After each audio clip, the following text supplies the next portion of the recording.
네, 그러면 일단 우리 그 이진숙 탄핵 심판에 대한 얘기로 좀 해봐야 될 것 같습니다.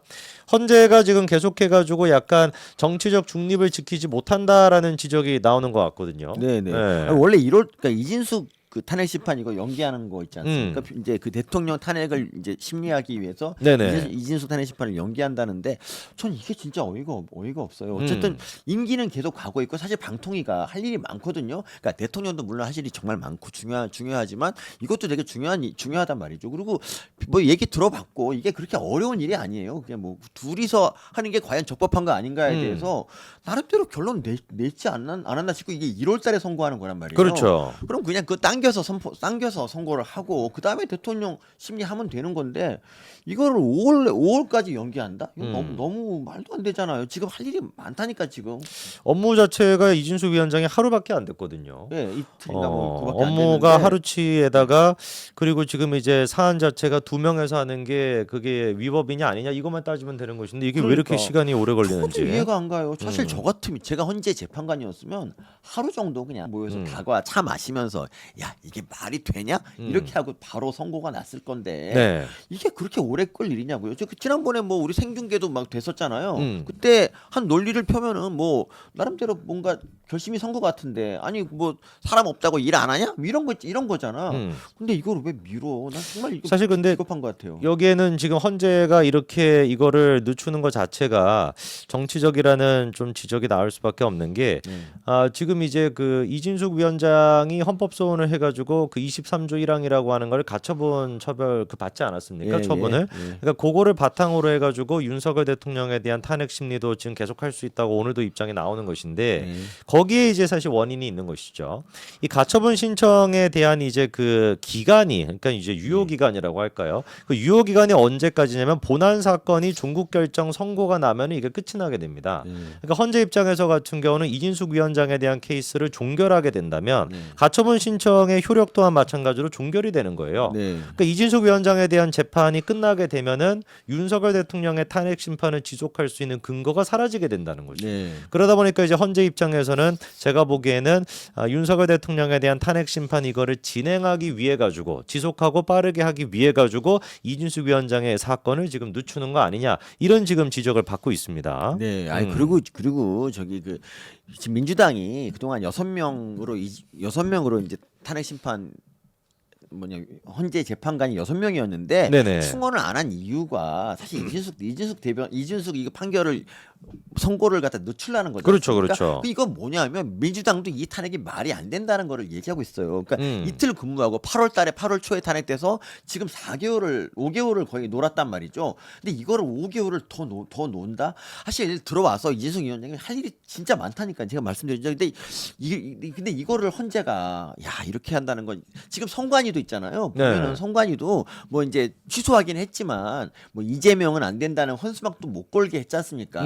이런 걸 보면은 우리나라의 그 근간이 돼야 되는 조직들이 지금 이재명한테 완전히 지금 쫄아가지고 그러니까 결정을 그렇게 내린 것 같아. 걔네 유리하게. 지금 경찰이나 뭐 공수처 하는 집 보세요. 지금 완전히 그 하이에나처럼 대통령 물어뜯고 있지 않습니까? 그렇죠. 얘네 원래 이런 애들이 아니었는데 정말 좀 약해 보이면 완전히 물어뜯고 그리고 다른 애 협박하고 지금 우리가 이럴수록 뭉쳐야 되는데 그렇지 않고. 근데 장동혁 의원에 대해서 혹시 이 말 하려고 했습니까? 아까 그 말? 저는 사실 그거 되게 어이가 없네요, 진짜. 어떤 얘기요? 아니 네. 뭐 두 분이 만약 개인적인 이유로 사퇴하신 거라는 거죠, 그러니까. 아니 그러니까 이제 그 친윤 쪽에서 두 사람뿐만 아니라 이제 한동훈 대표에 대한 이제 뒷조사를 했고 그 이제 용산에서 뒷조사를 했고 그거를 통해 가지고 이제 뭐 반협박성으로 이제 접근했다 뭐 이런 얘기인데 그건 아까 첫 번째 주제라 가지고 첫 번째 주제인데 근데 네. 저는 그게 좀 이해가 안 가는 게 후보 검증 과정에서 이런 거를 왜 반영을 했었어야 되는데 그런 거 전혀 안 하고 이제 와서 협박용으로 야 진짜 나 이런 건 너무 치졸한 것 같아요, 진짜. 이거는 그러니까 사람을 몇 가지 했는데 그리고 또 여기에 특히 장동혁 의원 같은 경우는 형 얘기는 좀 관계 없지 않나요, 좀? 그거는 이제 그 확인된 바가 아니기 때문에 지금 방송에서는 얘기하시면 안 됩니다. 네. 진짜? 그거는 이제 그 썰로 돌고 있는 얘기인데 물론 이제 여러 루트를 통해서 확인을 합니다만 아니, 정치를 하게 되면 뭐 나이 많은 사람은 형이라 부르니까. 네. 그 얘기입니다. 네.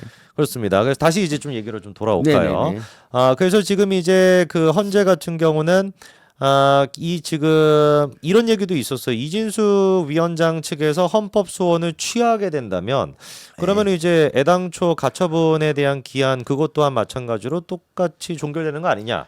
원칙은 원래 그렇게 하는 게 맞지만 헌재에서 공익적 관점으로 심판의 이익이 존재하면은 취하를 함에도 불구하고 재판할 수 있다. 이런 지금 해석이 지배적입니다. 근데 이런 해석은 네. 누가 하는 겁니까? 법제처가 하는 건가요? 그런가 봐요. 그래서 이번에 이제 그 정계선이라고 헌법재판관 후보 또한 마찬가지로 이진숙이 취한다라고 할지라도 소송 종료는 안 할 것이다. 지난번에 그 뭐셨죠? 무슨 노인 있지 않았나요? 백남기 그 사건 같은 경우도 당사자가 이제 그 돌아가셨음에도 불구하고 소송이 종료되지 않고 5년 있다가 위헌이다라고 또 판결하는 경우가 있었다라 그래가지고 이번 경우 같은 경우도 이진수 위원장이 본인이 취한다라고 할지라도 소송 종료는 안 될 것이다 이런 또 입장이 나오고 있습니다. 네. 아, 그렇구나. 어쨌든 이번에 그 너무 이상한 일이 많이 벌어지고 있고 여기에 네. 대해서 해석이 각각 달라서 좀 혼란스럽네요. 그러니까 아까 그 한덕수 권한 대행을 네. 탄핵하려면 150명이 필요하냐, 200명이 필요하냐부터 시작해서 정말 초유의 일들이 많이 벌어지고 있어서 우리가 좀 혼란스럽네. 여기에 대해서 이게 누가 뭐 딱딱 권위 있는 기관이 이거를 뭐 정리해줄 만한 그런 기관이 없기 때문에. 그 권위 있는 기관이 사실 이제 헌재거든요. 그러니까 헌재가 이제 규정에 맞게끔 행동을 해줘야 되는데 우리 네. 조한창 이번에 후보자 같은 경우도 얘기를 한 게 아니 6명이 심리하는 건 정상이 아니다. 이렇게까지 지금 이제 헌재 내부에서도 이런 얘기가 나오거든요. 물론 이제 아직까지 후보자긴 합니다만 법과 원칙에 따르면은 분명히 이제 7명 이상이 돼야지 심리를 할 수 있도록 하는 것인데 헌법 소원은 가처분 신청이기 때문에 그거는 이진숙 위원장의 케이스인 것이고 그게 가처분이 됐다라 그래가지고 23조 1항 자체가 위헌인 것처럼 판단을 해가지고 윤석열 대통령 탄핵 심판도 6명에서 할 수 있다라고 하는 이 주장은 저는 좀 납득이 잘 안 돼요 여전히. 네, 그러니까 정말 이거는 그냥 목소리 큰 사람이 지금 뭐 더 언론을 많이 타고 사실인 것처럼 받아들여지는 그런 분위기인데 참 어렵네요 이것도 진짜. 그리고 또 문제가 지금 MBC랑 KBS 1TV가 원래 그 연말에 재승인 그거 이제 또 승인 절차가 그러니까 그게 있는데 있어요, 맞아. 아니 그거 어떻게 합니까? 제 말이 그 말이야. 할 일이 많다니까. 그런데 근데 지금 연말이 지나가지고 1월 지금 15일로 최종 변론을 하게 된다면은 그러면은 MBC는 어떻게 방송을 하는 거죠? 재승인 안 받고? 진짜 말도 안 되죠. 그리고 탄핵 당해 있는 동안에 그 EBS 이사장 그 사람이 삼선이 됐잖아요. 삼 연임이 됐지 않습니까? 유시민 누나가 뭐 이런 일이 발생하고 뭐 MBC 사장도 얼떨결에 임명하지 않았습니까? 그런 거 보면 정말 이게 지금 어떻게 어렵사리 우리는 이제 법과 원칙에 따라서 나라를 좀 바로잡으려고 하는데 네. 이런 거 다 망하고 있어요 지금. 그게. 역사가 지금 퇴행하고 있다. 그러니까요. 지금 이제 이런 상태일수록 사법부나 헌재가 좀 중심을 잘 지켜줘야 될 것 같은데 헌재 자체가 당당하게 좀 얘기를 해야 되는 거 아닌가. 7인 이상이 돼야지 심리할 수 그러니까. 있다라고 당당하게 얘기하고 6명 심리는 이거는 안 되는 것이다라고 얘기를 해줘야 되는 헌재가 오히려 지금 이제 무슨 뭐 이진숙 위원장의 가처분을 끌고 와가지고 6명도 가능하다 뭐 이런 소리 나고 앉아 있으니까. 맞아요. 그러니까 대법원이나 헌재는 우리 최고 기관이고 네. 이럴 때 좀 자기 목소리 소신껏 내면 좋겠다 생각 좀 드네요. 진짜. 그러니까요. 근데 너무 눈치 보고 있고 판사도 마찬가지예요. 판사들도 눈치를 되게 많이 보고 그러니까 멘탈이 약하다니까. 그래서 판사를 뽑을 때 멘탈을 좀 봤으면 좋겠는데. 네, 그렇습니다.